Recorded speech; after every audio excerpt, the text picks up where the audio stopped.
एकीकडे विरोधकांनी सत्याचा मोर्चा काढला तर दुसरीकडे भाजपनं देखील मूक आंदोलन केलं आणि यावेळी सत्ताधाऱ्यांनी विरोधकांवर चांगलीच आग पाखड केलेली आहे। तीही बाजू पाहूयात। खरं तर भाजपचं मूक आंदोलन सगळ्यांकडूनच लक्ष वेधी ठरलेलं होतं। त्याला कारण ठरलं की मूक आंदोलनाच्या वेळेला एका बाजूला सुरू असलेल्या आंदोलनाला प्रत्युत्तर देण्यासाठी अक्षरशः आपल्या चेहऱ्यावरती काळ्या फिती लावून आंदोलन करण्यात आलेलं होतं। शांततेच्या मार्गाने हे आंदोलन करत असतानाच सत्याचा मोर्चाला हे आपलं उत्तर असल्याचं सत्ताधारी म्हणाले। काही घटक पक्षांकडून एक मोर्चा हा मुंबईमध्ये काढण्याच्या संदर्भातला निर्धार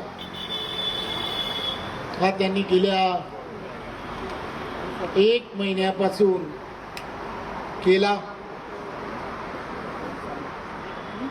अत्यंत जय्यत अशी तयारी या सर्व महाविकास आघाडीतील घटक पक्षातील असणाऱ्या सर्वांनी करायला सुरुवात केली। येणाऱ्या स्थानिक स्वराज्य संस्थांच्या निवडणुकांमध्ये पुन्हा एकदा या महाराष्ट्राची आणि मुंबईची जनता ही महायुतीला आपला कौल देणार आहे, महायुतीला आपलं मत देणार आहे आणि पुन्हा एकदा यांना घरी पाठवण्याचं काम हे महाराष्ट्राची जनता कळणार आहे आणि त्यामुळे याची चाहूल यांना लागलेली आहे।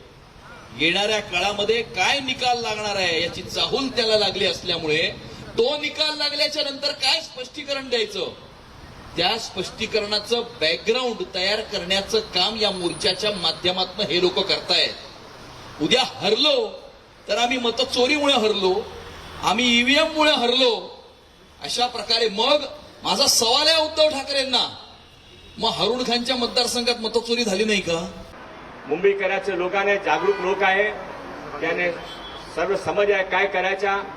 मी हा ज्या एक आंदोलनचं नाटक चाललं आहे ते आंदोलनचे नाटकमध्ये मी उद्या जाऊन परवा इलेक्शन कमिशनमध्ये ऑफिशियली पत्र लिहिणार आहे की हे 3 विधानसभामध्ये त्यांची मांग स्वीकार करून तुम्ही मतदार यादीचा पुनर्वलोकन करावा आणि या 3 मतदार यादीमध्ये यदि तुम्हाला रोहिंग्या बांगलादेशी सापडले तर परत शोध करावा की कोणी रोहिंग्या बांगलादेशी इथे आणले, कोणी आधार कार्ड ओपन केले, आधार कार्डचे सेंटर ओपन केले, कोणी झुटे बिल बनवले।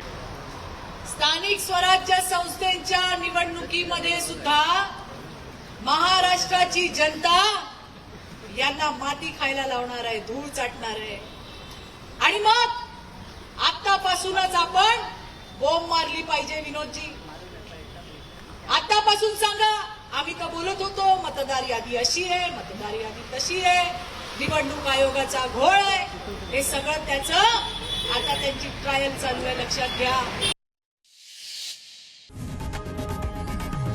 लोकशाही मराठी ऐका, पहा, जागरूक रहा।